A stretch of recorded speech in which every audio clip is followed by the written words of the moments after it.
ขอนอบน้อมเอากุณพระแก้วเจ้าทั้งสามประการอันมีพระพุทธพระธรรมพระสงฆ์กุณพ่อกุณแม่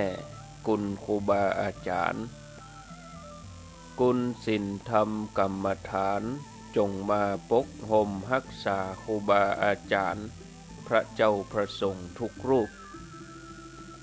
ปกห่มรักษาป่อออกไม่ออกศรัทธาตั้นสาธุชนคนดีผู้สนใจใฝ่ในธรรมทุกท่าน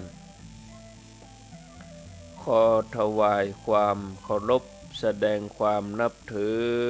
พระมหาเถระพระเถรานุเถระเจ้าคณะพระสังฆาธิการ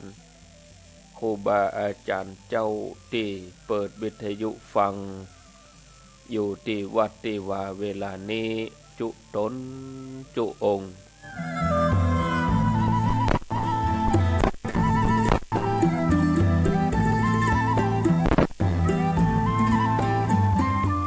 ขอเจริญปอนศรัทธาญาติโยมตั้นสาธุชนคนดีผู้สนใจใฝ่ในธรรมทุกท่านได้เวลาแล้วเนอได้เวลาแล้วถึงเวลาแล้วได้เวลาสำหรับการรับฟังธรรมะอันเป็นสาระประโยชน์ทางด้านพระพุทธศาสนาน้ำธรรมคำสอนขององค์สมเด็จพระชินวรสัมมาสัมพุทธเจ้าได้มาปะมาพบมาอู้มาเล่าสู่บรรดาพ่อแม่พี่น้องป่อออกไม่ออกศรัทธาตั้นสาธุชนคนดีตั้งหลายแล้วไผที่ยังบ่ลุกก็ลุกมาได้แล้วเนอตื่นมาได้แล้วลุกมาได้แล้วญาติโยมท่านทั้งหลายหลับลุกเจ้ากินผักดังปายหลับลุกควายกินผักดังเก่าลุกเจ้าได้หลายลุกควายได้น้อยหลับลุกเจ้าเป็นเจ้าดังหลาย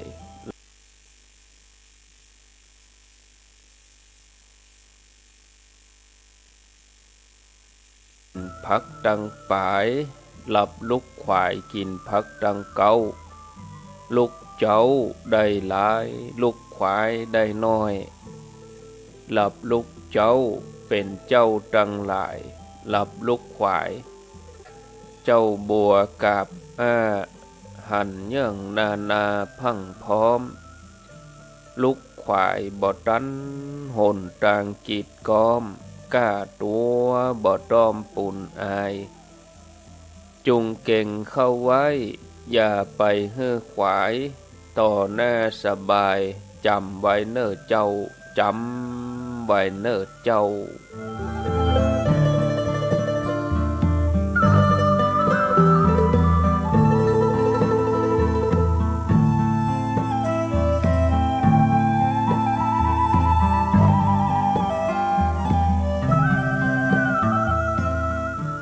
อรุณสวัสดิ์ธรรมะสวัสดีสวัสดียามเจ้าญาติโยมท่านผู้ฟังยินดีต้อนรับเข้าสู่รุ่งอรุณวันใหม่ปะกันเจ้านี้เป็นเจ้าของวันศุกร์ที่14เดือนพฤษภาคมพุทธศักราช2564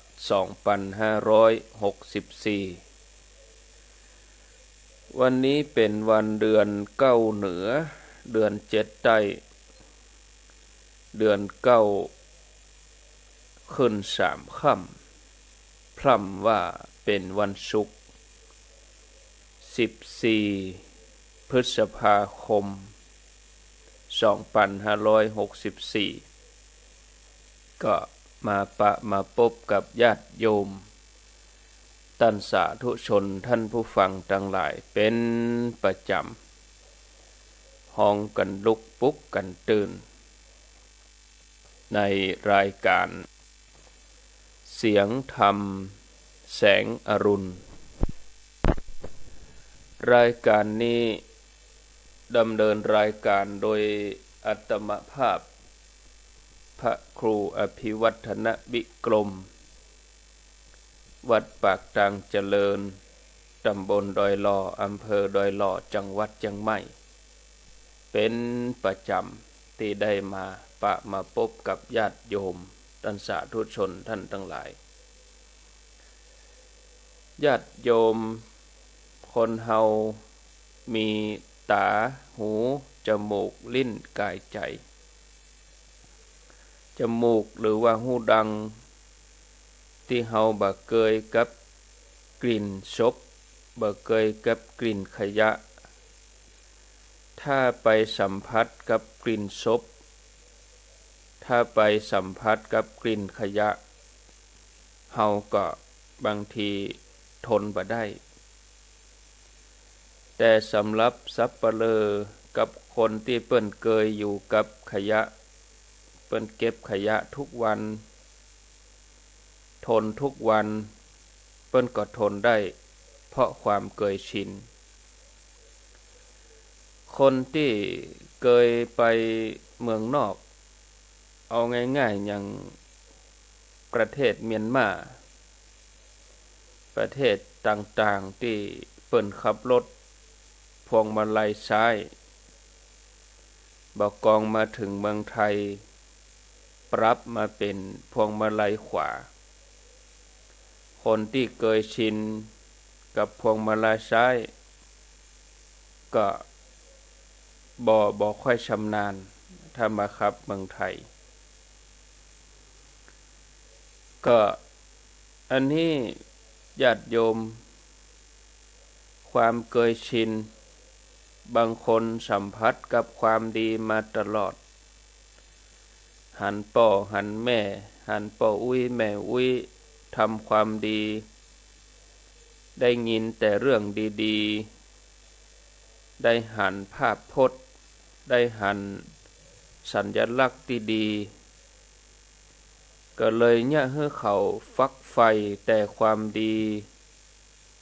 เขาได้รับการฝึกฝนอบรมให้ทำแต่ความดีจนเคยชินถึงแม้ว่าความดีจะเป็นสิ่งที่ทำได้ยากเหมือนการเข็นคกขึ้นเขาเหมือนการพายเรือทวนน้ำเหมือนอย่างเฮาทั้งหลายที่ตื่นมาเมื่อเจ้าเปิดฟังรายการธรรมะจนเคยชินวันใดบ่ได้ยินก็กระวนกระวายวันใดได้ยินแล้วก็โล่งใจนี่พึกเป็นความเคยชินความดีจะเป็นสิ่งที่ทำได้ยากเหมือนการเข็นคกขึ้นเขาก็ดีเหมือนพายเรือทวนน้ำก็ดีแต่สำหรับคนดีที่สัมผัสกับความดีมาโดยตลอดเขาก็จะสะสมความดีทำความดีอย่างกับการบ่ได้ไปคลุกคลีกับอบายมุขบ่ดื่มสุราบ่เล่นการพนันบ่เที่ยวกลางคืนบ่ได้คบคมชั่วเป็นมิตรบ่ได้เกียจคร้านการทำงานบ่ได้ดูกันและเล่นการพนันสิ่งเหล่านี้เขาก็ทำได้เขาก็จะเข้าวัดเข้าวาไหว้พระสวดมนต์รักษาศีลฟังธรรมประพฤติปฏิบัติเจริญกรรมฐานก็ทำได้โดยบ่ยากบ่ลำบากบ่ต้องฝืนใจทำซึ่งทำได้สบายใจสุขใจเพราะเคยทำเคยชินมีภาษิตบาลีรองรับไว้ว่าสุกลังสาธุนาสาธุความดีอันคนดีทำง่ายท่านผู้ฟังทั้งหลายถ้าเฮาต้องการให้สังคมดีเฮาก็จะต้องช่วยกันสร้างสิ่งแวดล้อมให้ดีให้ลูกๆหลานๆของเฮา ได้ยินได้ฟังได้หันแต่ของดีได้สัมผัสแต่สภาวะที่ดีเมื่อเขาเคยชินกับความดีจนเขามีความกระตือรือร้นใฝ่แต่ความดีเฮามาช่วยกันทำวันนี้ให้เป็นวันดีถ้าวันนี้ดีวันพรุ่งนี้ก็ดีอดีตผ่านไปก็จะดีส่งผลถึงอนาคตเพราะปัจจุบันทำดีมีความสัมพันธ์กันเหมือนลูกโซ่ถ้าเฮาต้องการให้ครอบครัวประเทศชาติบ้านเมืองของเฮาเต็มไปด้วยคนดีเฮาก็ต้องลงมือทำความดีเพื่อเป็นเยี่ยงอย่างเป็นเนติแบบอย่างแก่ลูกแก่หลานตั้งแต่วันนี้เฮาอยากให้ลูกให้หลานเฮาหมั่นขยันลูกเจ้าเฮาก็ลูกเจ้าเฮาก็หมั่นขยันเฮาอยากจะให้ลูกหลานห่างเหินจากอบายมุขผู้เป็นพ่อเป็นแม่ก็ต้องสร้างสิ่งแวดล้อมที่ห่างเหินจากอบายมุขบ่ใช่ว่าไปสร้างสิ่งแวดล้อมที่มันเกี่ยวข้องกับอบายมุขแรงมาพ่อแม่ปากันกินเหล้าให้ลูกนั่งพอลูกมันหันตึงวันก็นึกว่าอันเนี้ยดีพอหันพ่อแม่กินเมื่อเขาใหญ่ขึ้นมาเขาจะเฮียนแบบเพราะความเคยชินแต่ถ้าพ่อแม่เป็นคนที่ขยันมันเพียรตื่นเจ้ามาประพฤติปฏิบัติอย่างที่เคยเล่าเคยบอกญาติโยมไว้แต่ว่ามาเจ้าว่าคนจีนที่เดินทางมาเมืองไทยเสื้อผืนหมอนใบจากที่บ่มีอันยังเฮียเลยเนี่ยก็ด้วยความมันความขยันมันเพียรทำงานจนเคยชินหลังสู้ฟ้าหน้าสู้ดินหนักเอาเบาสู้ชีวิตจนสร้างฐานะมั่งมีขึ้นมาเพราะว่าเปิ้นเคยชินกับความขยันมันเพียรเฮาท่านทั้งหลายก็เหมือนเดียวกันเฮาเคยชินกับการทำความดีการไหว้การสาการไหว้พระสวดมนต์มันบ่มีการเก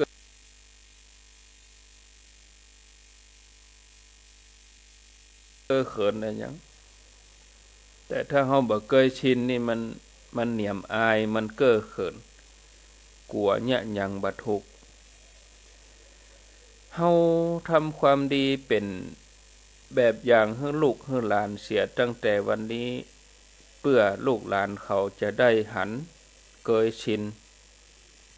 เฮาบ่ควรไปทำความชั่วให้ละอ่อนได้หันเพราะจะเป็นเยี่ยงอย่างที่บ่ดีเป็นบาปเป็นกรรมเป็นสิ่งแวดล้อมที่เหนี่ยวรั้งให้ลูกหลานทำความดียากยังบ่สายเกินไปถ้าเฮาจะร่วมไม้ร่วมมือกันหลายครอบครัวหลายสังคมมาร่วมกันสร้างสรรค์ความดีทำให้เกิดกับครอบครัวเกิดกับชุมชนสังคมเป็นความเคยชินในการทำความดีที่บ่เก้อเขินเมื่อเกิดความเคยชินแล้วต่อไปก็จะเป็นนิสัยดีตื่นเจ้ามาก็โอ้ตึงใครฟังธรรมะนะใครฟังเทศน์ฟังธรรมถึงเวลาวันพระวันศีลก็เกิดใจละโอ้ปฏิบัติตัวเองอันนี้เป็นความเคยชินปฏิบัติจนเป็นนิสัยตรงกันข้ามถ้าทำบ่ดีจนชินแล้วก็ทำจนเป็นนิสัยอันนั้นก็ที่รู้ก็รู้ไปเลยหายก็หายสุดรู้ก็รู้สุดดีก็ดีสุดไปเลยสิ่งที่ คนเฮาสะสมไว้ในใจเป็นเวลาเนิ่นนานเปิ้นฮ้องว่านิสัยมีสองอย่างก็คือเป็นไปในทางที่ดีก็ฮ้องว่านิสัยดีเฮาหันละอ่อนโอ้ละอ่อนนี่นิสัยดีเนาะอูจาอ่อนหวานมีกิริยามารยาทอ่อนโยนมีความเคารพมีความนอบน้อมมารยาทดีนิสัยดีไผก็อยากจะคบหาสมาคมใหญ่ขึ้นมาไปทำงานที่ไหนเปิ้นฮู้ว่านี่มันนิสัยดีนะเปิ้นถึงรับอย่างอื่นก็ว่ากันถ้านิสัยดีมันคนมันพัฒนาได้แต่ถ้าล็อกเล็กเห็นหน่อยล็อกเล็กหน่อยลบดีอันนี้ใส่บดีนี่เข้าหาไผก็บ่ใครชู้ไผบ่ใครสมาคมโดยเป็นไปในทางที่เลวร้ายอันนี้ฮ้องว่านิสัยเสียแล้วก็นิสัยเนี่ยถ้าเฮาสะสมไว้ประพฤติต่อเนื่องกันจนข้ามภพข้ามชาติทำได้เป็นชาติต่อไปก็ทำได้ไปต่อเนื่องเรื่องนั้นมันก็ฝังแน่นอยู่ในใจยากที่จะเลิกละได้ภาษาธรรมเปิ้นว่ามันสืบต่อกันคือสันตนะสืบต่อกันถ้าแปลเป็นไทยคำว่าสันตนะนั่นคือสันดานสันดอนจะถูสูงอย่างใดเฮาสามารถขุดได้เฮือเปียงที่มันเป็นดอนเป็นสันเป็นดอนก็เลยมีกรรมอู้ว่าสันดอนขุดง่ายสันดานขุดบ่ได้สันดานในทางที่ดีสันดานในเรื่องการเสียสละเอื้อเฟื้อเผื่อแผ่มีความรักสงบอย่างนี้บ่ต้องแก้ไขบ่ต้องไปขุดลอกแต่นิสัยที่ปฏิบัติจนชินจนเกยแล้วกลายเป็นสันดานในทางที่เสียนิสัยขี้ค้านสันดานโหดเหี้ยมโกหกตอแหลพูดปดมดเท็จจนเกยอันนี้ต้องแก้ไขต้องขุดลอกต้องเลิกละคนที่มีนิสัยมีสันดานเสียจะให้เลิกชั่วมาประพฤติดีนี่มันยากมีบาลีรับรองไว้ว่าสาธุปาเปนะทุกลังความดีอันคนชั่วทำได้ยากเหมือนแมลงวันติดชอบตอมของเหม็นเขาจะจวนบังคับให้แมงงนหรือว่าแมลงวันไปตอมเกสรไปดูดดื่มเอาน้ำหอมน้ำหวานติดดอกไม้แมลงวันคงบ่ยอมเพราะบ่ใจนิสัยไปบังคับเขาเอาไปขังไว้มันก็บ่ตอมทำนองเดียวกันเขาจะไปบังคับให้แมลงเพิ่งแมงผู้ซึ่งเป็นสัตว์ปีกตระกูลเดียวกันกับแมลงวันให้แมลงเพิ่งแมลงผู้ไปเกือกกลัวกับของเน่าของเหม็นแมงเพิ่งแมงผู้ก็คงบ่เอาเพราะบ่ใจนิสัยบ่ใจสันดานของมันฉะนั้นญาติโยมเฮาควรจะเริ่มสร้างนิสัยดีฮักดีใฝ่ดีนิยมชอบแต่ความดีให้กับตัวเองแล้วก็จักจวนให้คนอื่นนั่นชื่นชอบความดีใฝ่ดีนิยมชมชอบความดีจนเป็นนิสัยกลายเป็นสันดานจะพาเฮาไปสู่ทางแห่งความดีทั้งหลายทำนองเดียวกันความบ่ดีทั้งหลายอย่างความมักง่ายหุนหันความหุนหันพลันแล่นตามใจตัวเอง ขี้เกียจขี้โกงหันแก่ตัวหันแก่ได้หูเบาเจือง่ายสิ่งเหล่านี้ถ้าสะสมไว้ในใจประพฤติไว้จนเป็นนิสัยเขาจะพักใสไล่ส่งออกไปก็บ่ให้มันสิงอยู่ในใจมันทับถมซับซ้อนจนกลายเป็นนิสัยมันจะพาเขาไปสู่ทางทุกขติทางอบายจะนั้นญาติโยมเริ่มต้นทำดีกันเสียเพราะมีคนที่หันดีมีเปลอะคนที่หันความชั่วนี่เพิ่นมีแต่ว่ามีส่วนน้อยจะมีก็คนชั่วต่ออันที่สรรเสริญความชั่วแต่เชื่อมั่นว่าถ้าทำดีคนดีเปิ้นก็สรรเสริญขึ้นชื่อว่าความชั่วหรือว่าความบดีถึงแม้จะน้อยเดียวครั้งเดียวก็บ่ควรทำในบาลีเปิ้นว่าอากตังทุกขตังไสยโยความชั่วบ่ทำเสียเลยดีกว่าเนี่ยเพราะอะไรอย่างเพราะว่าพระพุทธเจ้าที่พระองค์ทรงวางหลักเกณฑ์ไว้ให้เราทำแต่ดีเลิกทำความชั่วก็เพราะว่ามีกฎที่พิสูจน์ได้ว่า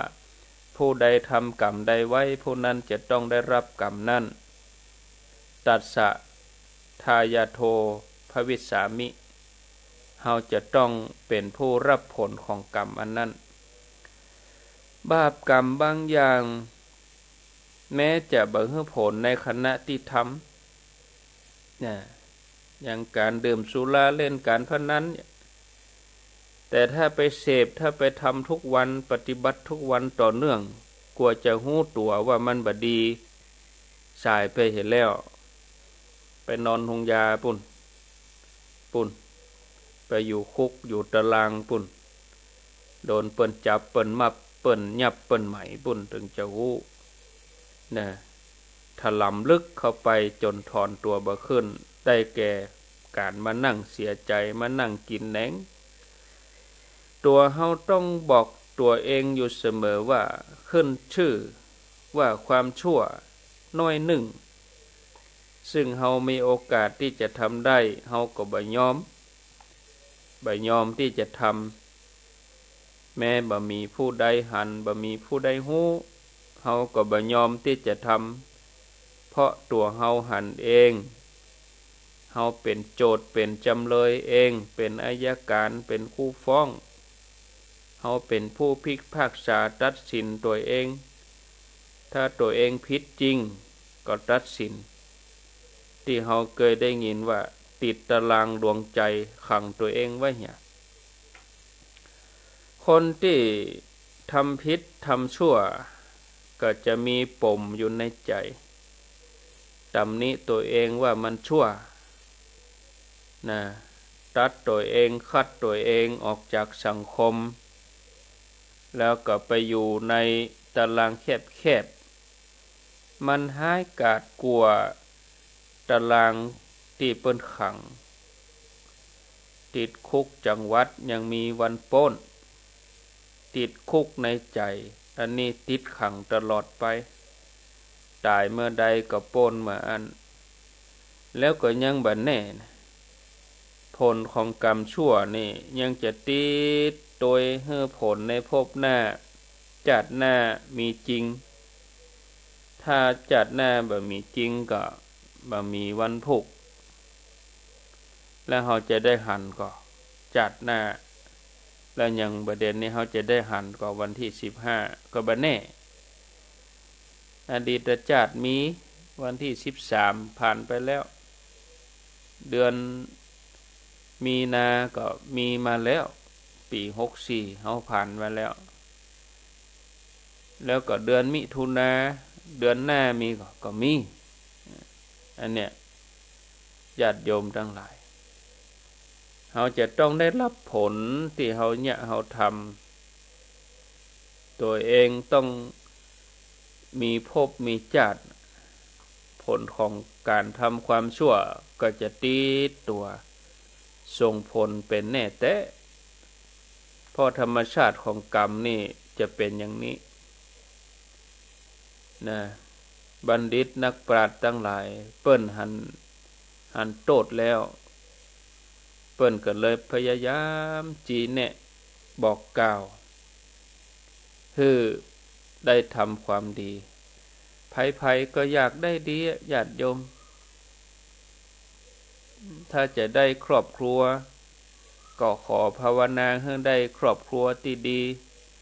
มีสามีภรรยาที่ดีถ้าจะได้ลูกก็ขอให้ได้ลูกดีถ้าจะได้หน้าที่ตำแหน่งการงานก็ขอให้ได้หน้าที่การงานที่ดีถ้าจะได้รถยนต์ก็ขอให้ได้รถยนต์ดีๆไหนๆที่จะต้องตายก็ขอให้ตายดีๆอันนี้เป็นความจริงนะญาติโยมเป็นสัจธรรมที่อยู่บนโลกนี้มาตลอดนะบั้นปลายชีวิตเมื่อเขาตายจากโลกไปแล้วก็ขอให้ไปเกิดในที่ดีๆทุกคนปรารถนาอย่างนี้หมดอยากได้ดีแต่จะมีสักกี่คนที่ดีสมใจอยากคนที่อยากได้ดีมีมากแต่ก็หนีดีนี่มันก็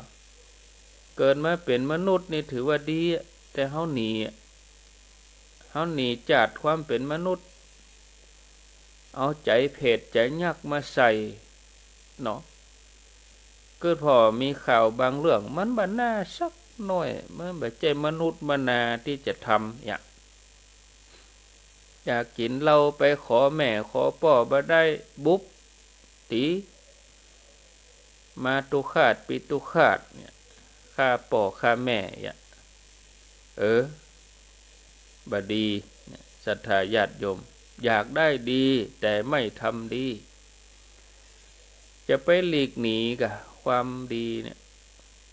เปิ้นเรียกว่าความชั่วรีบหนีความดีรีบใกล้เนาะต้องพยายามเข้าหาความดีสัมผัสความดีเริ่มต้นดีกึดอันยังก็กึดแต่เรื่องดีๆอู้อันยังก็อู้แต่เรื่องดีๆจะทำอันยังก็เลือกทำแต่ดีพร้อมตึงทวารสามมโนตวารวจีตวารกายตวารใจกำอู้การกระทำบางคนมโนทวารดีคือมีความคิดดีตั้งใจดีกายทวารก็ดีทำก็ดี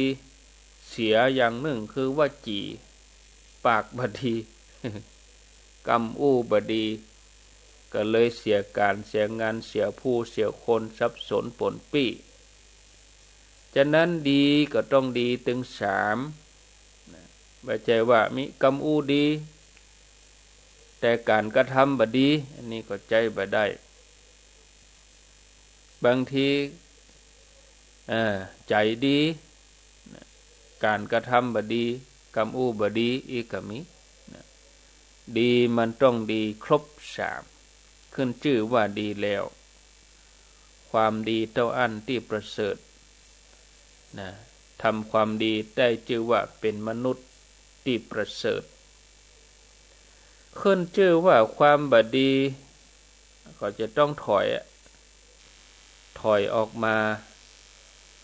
แม้คนชั่วก็อย่าไปใกล้อย่าไปคบหาสมาคมอย่าเอาคนชั่วมาเป็นมิตรเพราะคนชั่วนั่นจะมีแต่แนะนำหนทางเสียหายแนะนำไปเล่นการพนันชวนกันเล่นบ่เดียวบ่ได้มานั่งเล่นมันเล่นทางอินเทอร์เน็ตแปะตะฮอดมีข่าวก็ลงทุน100มันจะได้เป็นล้านมันไปเป็นไปได้จะได้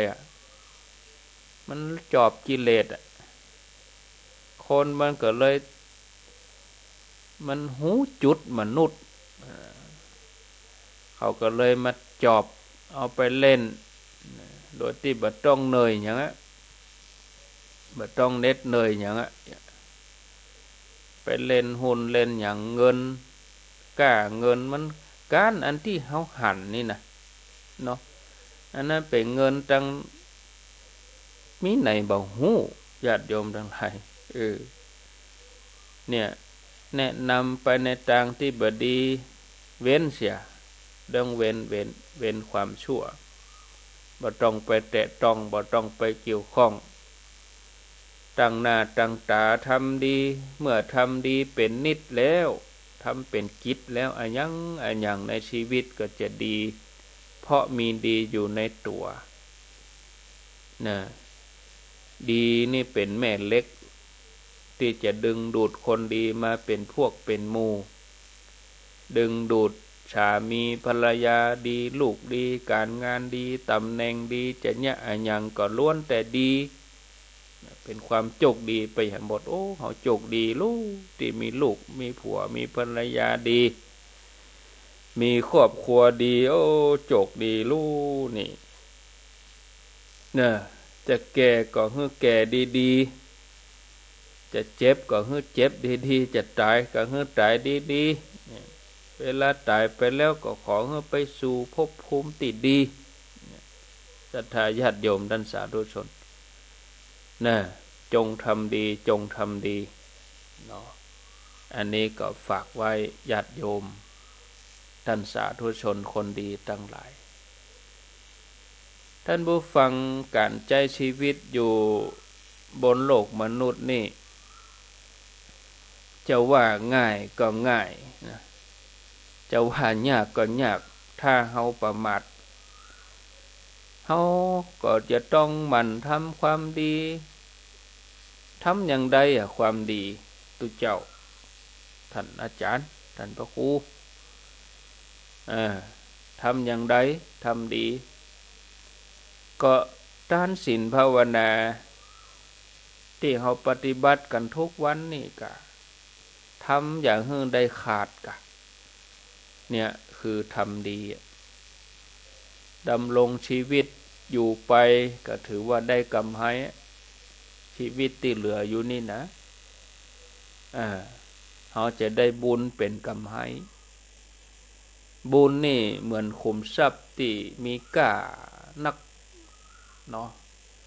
เขาจะต้องเห่งตักตวงแข่งกับเวลาแข่งกับอายุสังขารของเขานี่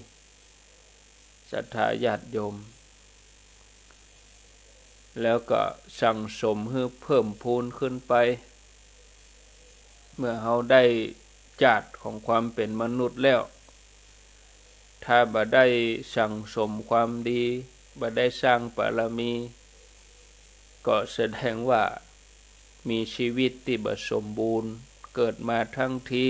ก็เสียโอกาสบ่ได้การจะฮู้ว่าไผเป็นคนดีหรือบ่ดีนักปราชญ์บัณฑิตผู้ฮู้เปิ้นบอกว่าให้สังเกตตัตติกตัญญูกตเวทีเนี่ยมีกอกเพราะความกตัญญูเป็นพื้นฐานของคนดีเป็นบันไดที่จะก้าวไปสู่ความเจริญรุ่งเรืองถึงตั้งโลกตั้งธรรมสิ่งที่ควรมีความกตัญญูอย่างละอ่อนออกข่าวเรียนเก่งแต่ยากจนแต่มีความกตัญญูเลี้ยงพ่อเลี้ยงแม่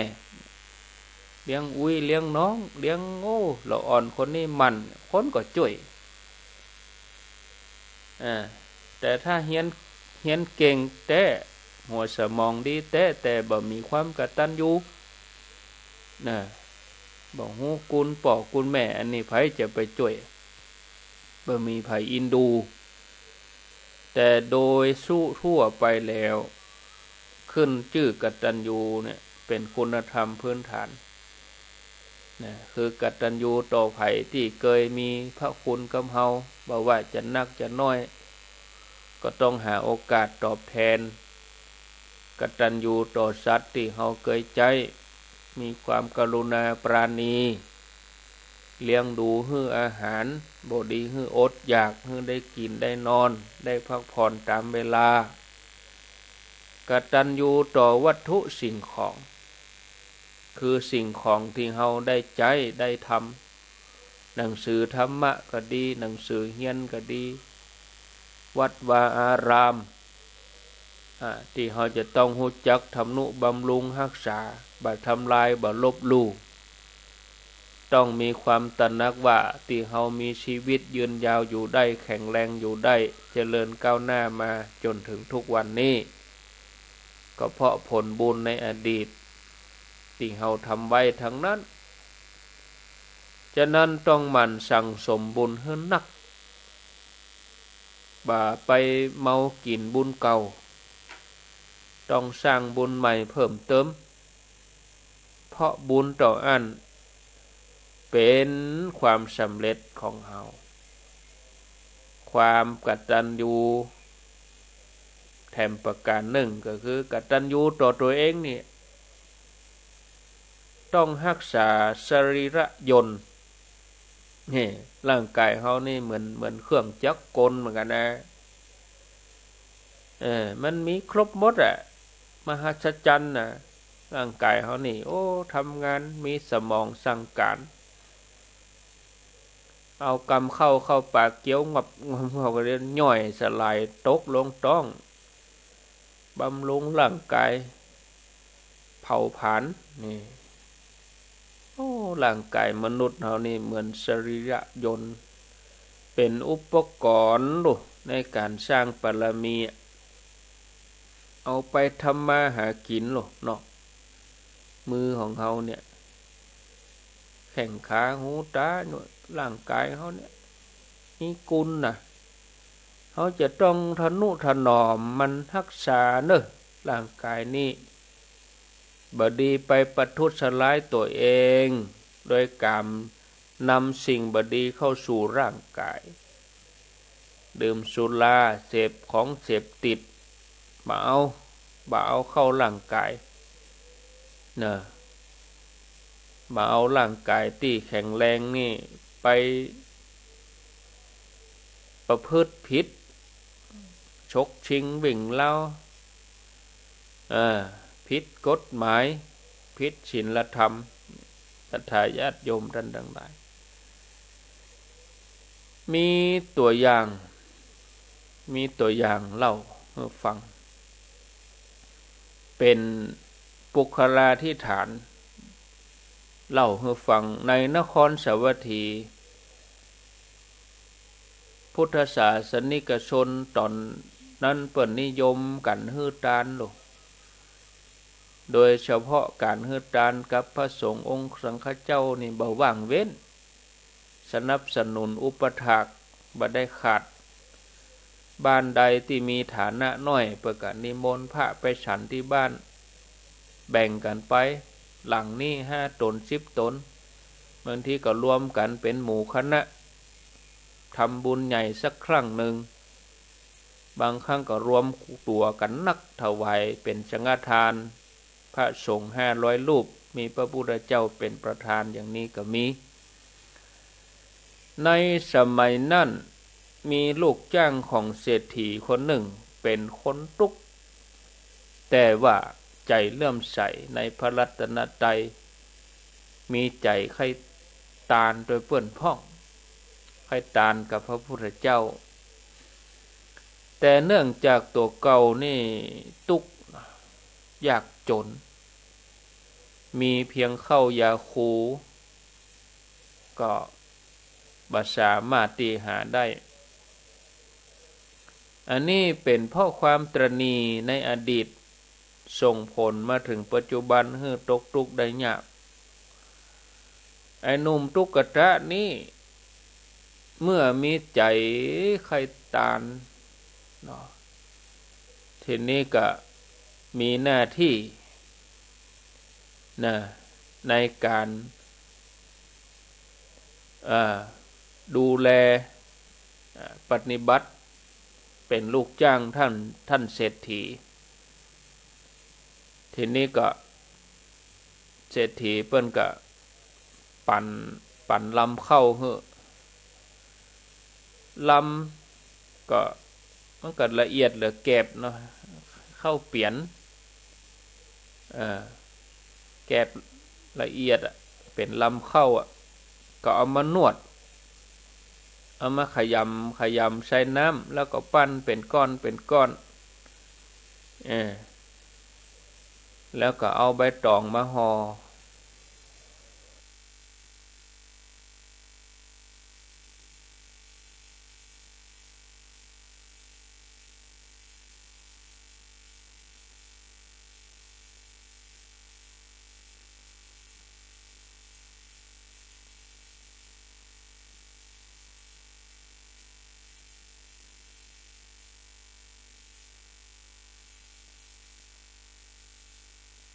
แล้วก็เอาไปเผาติดไปล้อพระพุทธเจ้าเบิ่นโอแผ่ไข่พยานลุจะได้โพดตุกตะคนนี้นะพระองค์รู้ถึงความมุ่งมั่นของตาลไอ้หนุ่มตุกตะนี้พระองค์ทรงตรัสว่าจงนำของคบเคี้ยวมาเตอะนะเอามาใส่บาตรนี้เขาก็ได้ใส่ขนมที่เขาแปลงด้วยมือเอาใส่บาตรแล้วก็ยืนข้างๆนะพระพุทธเจ้าบัดทรงฮับของไผอื่นเลยนะพระองค์ก็นั่งเสวยเฮ้อตุกตะได้หันเลยคนตั้งหลายก็ปากันแซ่ซ่องว่าพระพุทธเจ้าบ่ได้รังเกียจขนมคบเคี้ยวของพ่อชายหนุ่มตุกตะนี้พระองค์เสวยเหมือนอาหารดีหมู่อมาตย์ทั้งหลายก็ชื่นชมความศรัทธาของตุกตะยากไร้หมู่เศรษฐีทั้งหลายปากันช่วยหอมบริจาคทรัพย์ได้ถึง9 โกฏก่อนนะเป็นการอนุโมทนาบุญกับส่วนบุญที่ตุกตะได้ทำตกแมลงมาพญาเจ้าเมืองก็สั่งให้ตุกตะเข้าเฝ้าอนุโมทนามอบตำแหน่งเป็นเศรษฐีประจำเมืองให้เลยภิกษุทั้งหลายสนทนากันที่ลงธรรมสภาว่าพระองค์บ่ได้ทรงรังเกียจขนมที่แปลงด้วยรำข้าวที่ตุกตะแปลงมาพระองค์ทรงเสวยเหมือนอาหารดีอาหารทิพย์ฝ่ายมหาตุกตะก็ได้ทรัพย์ได้ตำแหน่งเป็นเศรษฐีพระองค์ทรงตรัสว่าบ่ใจมีบ่เดี๋ยวนี้ต่ออันเนอที่พระองค์ได้บริโภคขนมที่แปลงด้วยรำของตุกตะโดยบ่รังเกียจแม้ในตอนที่เป็นลูกขเทวดาในการก่อนโดยความเป็นผู้ที่มีกตัญญูก็ได้บริโภคขนมที่ทำด้วยรำข้าวของมหาตุกตะจากนั้นพระองค์ก็ทรงตรัสอดีตเล่าให้ภิกษุทั้งหลายได้ฟังในอดีตพระองค์เสวยชาติเป็นเทวดาโพธิสัตว์ลุกขเทวดาสิ่งสถิตอยู่ที่ต้นละหุงหมู่มนุษย์ในหมู่บ้านปากันเอาลุกขเทวดานี่เป็นมงคลเมื่อมีการมีงานก็ปากันมาพรีกรรมให้แก่ลุกขเทวดาคือเอาเครื่องอย่างมาเส้นสวงบวงสรวงมาไหว้มาอย่างเอกในสมัยนั้นก็มีมหาตุกตะคนหนึ่งหันเปิ้นบวงสรวงเทวดาที่ต้นละหุงด้วยเข้าของอาหารอย่างดีตุกตะนี่ก็ใครปูจาอย่างเปิ้นพ่องก็เลยไปเตียวไปยืนอยู่ที่บักไก่จากต้นละหุงแล้วก็กล่าวกำนอบน้อมเคารพในใจของหนุ่มอยากไร้นี่คิดว่าธรรมดาเทวดานี่คงจะได้เสวยแต่ของดีเทวดาคงจะบ่ได้เสวยขนมที่แปลงจากลำของเฮานะ เอาไว้เฮาร่ำรวยก่อนเฮาจะหาของดีๆมาไหว้เทวดาแล้วกึดจะกินเหี่ยคนเดียวขนมนั่นนะขณะที่กำลังเดินจากไปโพธิสัตว์เจ้าผู้สถิตอยู่ก็บอกว่าตุกตะถ้าเฮาบ่ได้กินขนมของท่านแล้วจะกินขนมอื่นได้อย่างใดมาเตอะเอาขนมนี่ที่เตรียมมาเอามาเตอะเมื่อได้ฟังอย่างนั้นใจหนุ่มนั้นก็หันไปพอหันลูกเทวดาบังเกิดปีติแห่งเอาขนมนั่นไปวางไว้ทำพิกรรมแก่ลูกเทวดาโพธิสัตว์เจ้าลูกเทวดาก็ได้เสวยขนมที่ตุกตะนั้นเอามาแล้วถามว่าท่านปฏิบัติอย่างอี้ต้องการอะไรอย่างใจหนุ่มนี่ก็บอกว่าข้าพเจ้าเป็นคนทุกข์คนยากนะจะอาศัยท่านเนี่ยพ้นจากความทุกข์ยากเมื่อร่ำรวยแล้วจะเอาของดีๆมาเมื่อโพธิสัตว์เจ้าผู้มีความกตัญญูได้ฟังอย่างนั้นก็ปลอบโยนตุกตะว่าท่านปู่จาเฮาผู้มีความกตัญญูรอบต้นหลงหุงนี้มีหม้อบรรจุขุมทรัพย์ไว้เรียงรายท่านจงกราบทูลพระราชาให้เอาเกวียนมาขนไปในท้องพระคลังพระราชาจะโปรดปรานแล้วก็มอบตำแหน่งเศรษฐีให้ท่านเมื่อบอกแล้วอันตรธานหายไปฝ่ายตุกตะก็ทำตามเข้าไปในวังบอกพระราชาเป็นอย่างอันแท้จากตุกตะกลายเป็นเศรษฐีประจำเมืองทันทีอันนี้เพราะความกตัญญูของลูกคเทวดาฉะนั้นภัยก็ตามที่เคยมีอุปการะต่อเฮาจะต้องหาโอกาสตอบแทนอย่าไปดูหมิ่นเรื่องกตัญญูนะญาติโยมมีนักปราชญ์ผู้ฮู้เปิ้นกล่าวไว้ว่าผู้ใดบ่ได้ประทุษร้ายมิตรเป็นผู้มีความกตัญญูผู้นั้นแม้ศัตรูทั้งหลายก็บ่ข่มเหงย่อมข้ามพ้นศัตรูทั้งปวงได้จะเดินทางไกลก็จะได้รับการต้อนรับทุกสถานเกียรติยศขจรกระจายไปย่อมได้รับการบูชาจากมนุษย์และเทวดาเป็นที่มาแห่งสิริสมบัติจะบ่มีวันตกทุกข์ได้ยากเพราะฉะนั้นขอให้ทุกท่านตระหนักถึงผู้มีกุณที่ทำแก่เฮาแม้เพียงเล็กน้อยหาโอกาสตอบแทนทำอย่างนี้ได้ชื่อว่าดำเนินตามแบบอย่างนักปราชญ์บัณฑิตชีวิตก็จะสดใสตราบจนถึงที่สุดแห่งธรรมก็ฝากไว้ญาติโยมทั้งหลายรายการต่อไปเป็นรายการของหลวงพ่อพระโคปฏิภาณธรรมทิน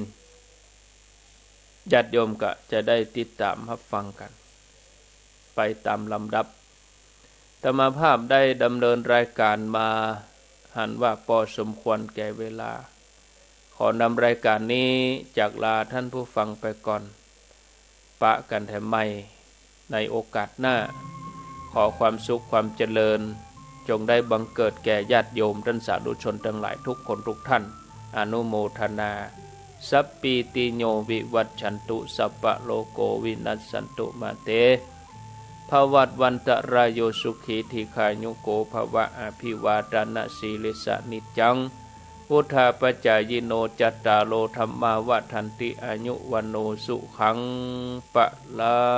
ง